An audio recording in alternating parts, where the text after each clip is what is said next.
Over the last couple of years, I've noticed a growing group of people advocating against the idea that dietary fiber is important for our health, with many of these people actually supporting the idea that dietary fiber can be detrimental to our health in some ways. This caught me a bit by surprise because, well, fiber is one of those aspects of nutrition that I tend to think that it's pretty well defined. Fiber is important, we should be eating more of it, case closed, moving on.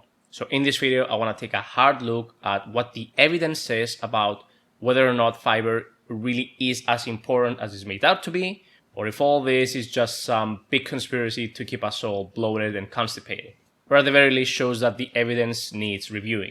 So first of all, let's start with what fiber actually is. Fiber is a form of indigestible carbohydrate that, well, isn't digested by the body, and so passes through the large intestine unscathed and ready for action. There are two major categories of dietary fiber: soluble and insoluble fiber. Soluble fiber can be dissolved in water and is usually associated with health benefits like helping keep dietary cholesterol down, as well as keeping blood glucose levels stable. It's found in oats, chia seeds, beans, lentils, fruits, and many others. Insoluble fiber does not dissolve in water and is usually associated with helping stool pass through the large intestine, promoting regularity, and preventing constipation. It's found in whole grains, legumes, leafy vegetables, and many others. Now, fiber can be categorized by a lot of different methods. For example, fiber can be fermentable or non-fermentable. Fermentable means that while your body's enzymes can't break it down, the healthy bacteria that live in your gut can. Those microbes will break down fermentable fiber and create other substances, and usually are beneficial for health. We sometimes call fermentable fiber prebiotics, which is basically the food that the probiotics of the large intestine use. Okay, so first, let's take a look at what the research has to say about the effects of fiber on human health, and then we'll look at specific arguments that are made against the consumption of fiber. So when researching a broad topic like fiber, I first like to generalize and then start narrowing down into specific aspects. Alright, so starting off, we have a lot of systematic reviews regarding fiber's effects on overall health, mortality, and specific chronic diseases. And a little bit of a spoiler, they all show positive effects from fiber consumption. I'm not going to delve deep into any one of those studies because that would take hours. If you guys want to check them out, I'll link them all in the description down below.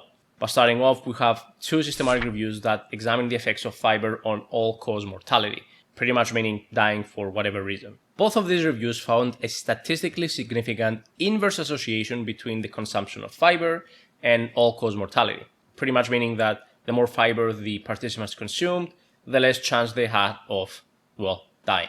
I mean, obviously up to a point of diminishing returns. Specifically, the first review showed a 15% decrease in all-cause mortality, while the second review showed a 23% decrease in all-cause mortality when comparing the group that consumed the highest amount of fiber with the group that consumed the lowest amount of fiber. Now, one of the two reviews did report a high amount of heterogeneity between the studies examined. This basically means that the studies examined had differences in their methodological design. Whether that was the method of examining fiber consumed, the way that they measured results, or any other aspect of their design, a lot of differences means a high heterogeneity. Ideally, we want the studies that we're examining to be as similar as possible in order for us to have the strongest result. But the thing is, when you're examining non-experimental studies, it's pretty easy to have a high amount of heterogeneity. So it is what it is. Now, I would also like to add here that most of the studies that examine the effects of fiber on long-term health effects, especially the risk developing them, were non-experimental. And that makes sense. It's really not realistic to get two groups of people and have them on a strict experimental trial for years and years on end. Okay, so fiber overall was beneficial in helping reduce all-cause mortality. So now let's take a look at specific diseases. Again, we have two systematic reviews when examining the effects of fiber on cardiovascular disease. In the first review, an increase in consumption of fiber by 7 grams per day resulted in a 9% decrease of risk of developing cardiovascular disease. The second review had both observational studies as well as experimental trials. In the observational studies, it was observed that there were 60 fewer deaths per 1,000 participants with cardiovascular disease, comparing the highest fiber group with the lowest fiber group. Assuming the data would be linear, that would translate to about a 14% decrease in mortality per 10 grams of fiber added in patients with cardiovascular disease. In the clinical trials, strong evidence showed that standardizing an increase of fiber by 5 grams per day resulted in a lower systolic blood pressure, or the high one, by 2.8 points, and diastolic blood pressure, or the low one, by 2.1 points. Now, for reference, a healthy blood pressure is considered to be about 12/8. So a decrease of 2.8 and 2.1 points respectively is a pretty big difference. And blood pressure is a strong indicator of cardiovascular disease, so a significant decrease in blood pressure would indicate a decrease in risk of developing the disease. We have one systematic review examining the effects of dietary fiber on diabetes management. The review contained a lot of clinical trials with a high amount of heterogeneity. Data from 33 trials showed a mean decrease of 2 millimoles per mole of glycated hemoglobin. Glycated, or glycated, I'm not sure which one is right, hemoglobin is a long-term indicator of blood sugar management. Now, you might associate diabetes with something like blood glucose, right? But the problem with glucose is that it is extremely volatile and prone to day-to-day changes. If you have a large carbohydrate-rich meal right now, in about 30 to 60 minutes, your blood glucose will skyrocket. Whereas glycated hemoglobin is much more stable and resistant to change, and thus is a much better long-term indicator of glucose control. Diabetics should try and keep their glycated hemoglobin below 48 millimoles per mole. So a difference of 2 is not that big of a difference, but it's still respectable. We also have 2 systematic reviews regarding cancer risk. The first review examined the effects of fiber in colorectal cancer risk and found a decrease in risk of about 25% comparing the highest fiber group to the lowest. The second review examined the effects of increased fiber intake on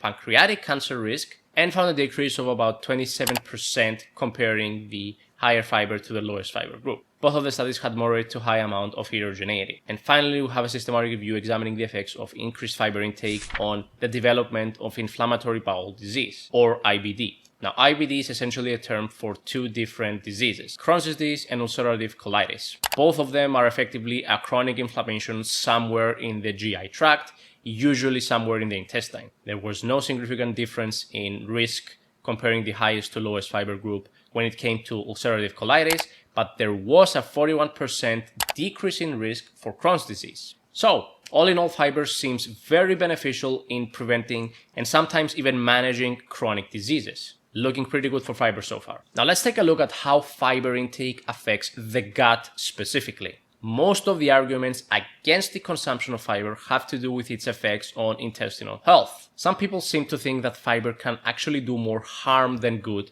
to our gut. So let's take a look and see. I have 3 systematic reviews that examine the effect of fiber on the gut microbiota. Again, gut microbiota, healthy bacteria that live in our gut. The first review found significant alterations in the gut microbiome in 13 out of the 16 studies that it had included. The alterations were thought to be generally positive, although the gut microbiome is extremely complicated, so it's not always as simple as saying this good, this bad. It also found improvements in metabolic markers like low-density lipoprotein, blood glucose, etc. in 9 out of the 16 studies that it had examined. The second review, which focused exclusively on patients with type 2 diabetes, found a significant increase in bifidobacterium levels, which is one of the most important and well-known probiotics. Though I should mention that this review only had 3 studies that actually examined the effects of fiber on bifidobacterium, so take these results with a grain of salt. The third review found a significant increase in both bifidobacterium and lactobacillus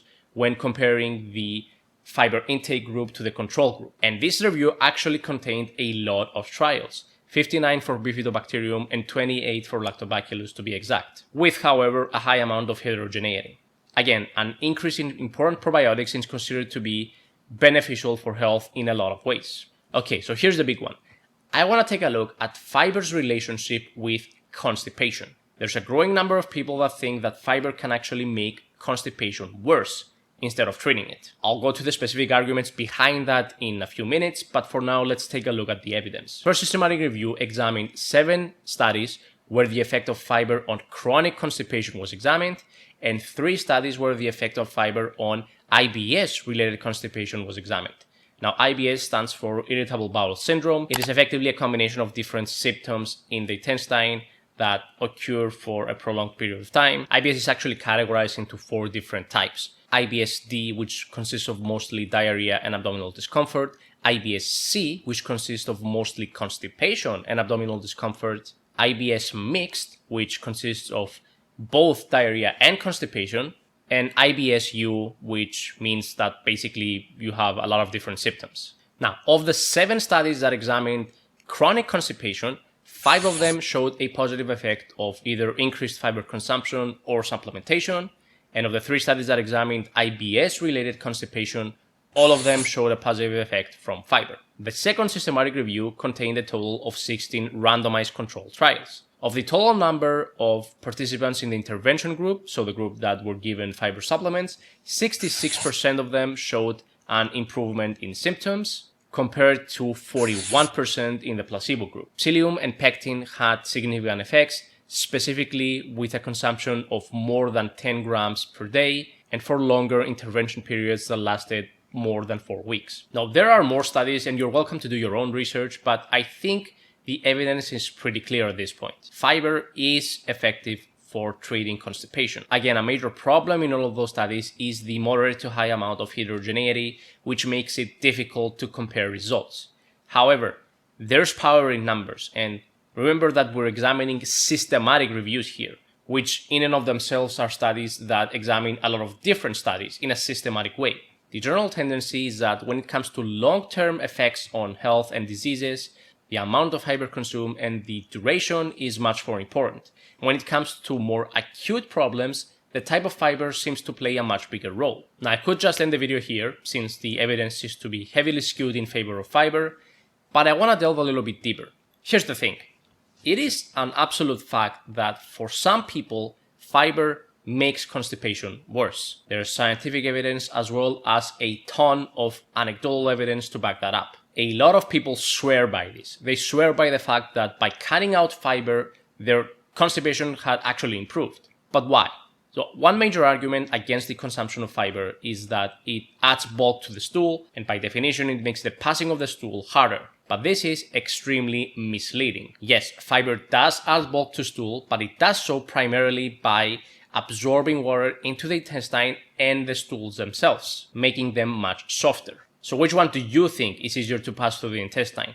A small, hard object, something like a bouncy ball, or a larger, much softer object like sludge? I think the answer is pretty clear. But there's an interesting topic that arises from this fact, and it's about the role of hydration in treating constipation. Now, I plan to make an actual video about this, but in short, if fiber needs water to absorb into the intestine, then it stands to reason that the person needs to be adequately hydrated.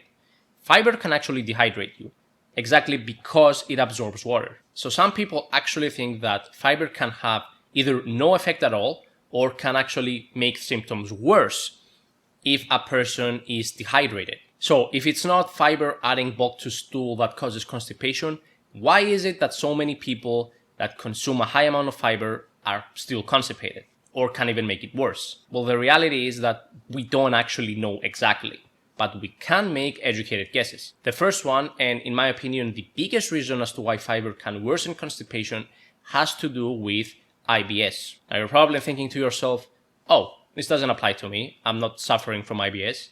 And my answer to that is, yeah, sure. IBS is incredibly common. It's estimated to affect about 5 to 10% of the global population. What's more, since IBS covers such a vast range of symptoms, frequency of symptoms, as well as severity, a lot, and I mean a lot of people that suffer from IBS are undiagnosed, and they have no idea that what they're experiencing is actually considered to be IBS. Bottom line is, if fiber makes constipation worse for you, there's a good chance that you're suffering from IBS. But now, why would fiber make IBS constipation worse? Especially since just a few minutes ago, we saw a study that examined the effect of fiber on IBS constipation, and it actually showed positive effects. Well, something that has been consistently shown to make IBS symptoms worse is FODMAPs. FODMAP stands for fermentable oligosaccharides, disaccharides, monosaccharides, and polyols.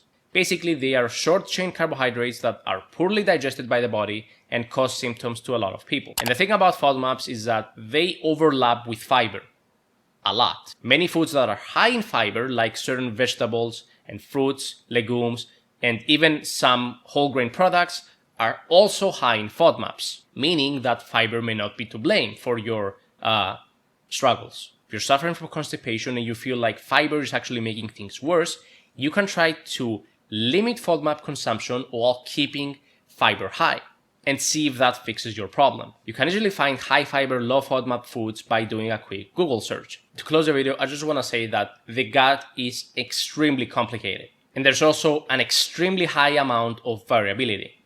Two people with the exact same symptoms might respond completely differently to different foods. So bottom line, don't be afraid to safely experiment on yourself and find out which foods cause symptoms for you. And always be in touch with your medical professionals if you're having problems. To recap, fiber is extremely beneficial for health, period. It can help prevent all-cause mortality and help prevent and manage a lot of different chronic diseases. The amount of fiber that you consume and the duration are much more important than the type of fiber when it comes to these long-term effects. Fiber is mostly beneficial for preventing and treating constipation. However, for some people, it might cause problems, although this is likely caused by FODMAPs and not fiber itself. The type of fiber plays a much bigger role when it comes to these acute effects. Also, you want to make sure that if you're constipated, you're adequately hydrated all the time. If fiber is causing problems for you, then you want to limit high fiber foods and then slowly start introducing them to see which foods are actually the problem, because it's usually a few specific foods. That was the video. Thank you for watching. If you liked the video, then I would really appreciate a like, and a comment would be even better. I'll see you in the next one.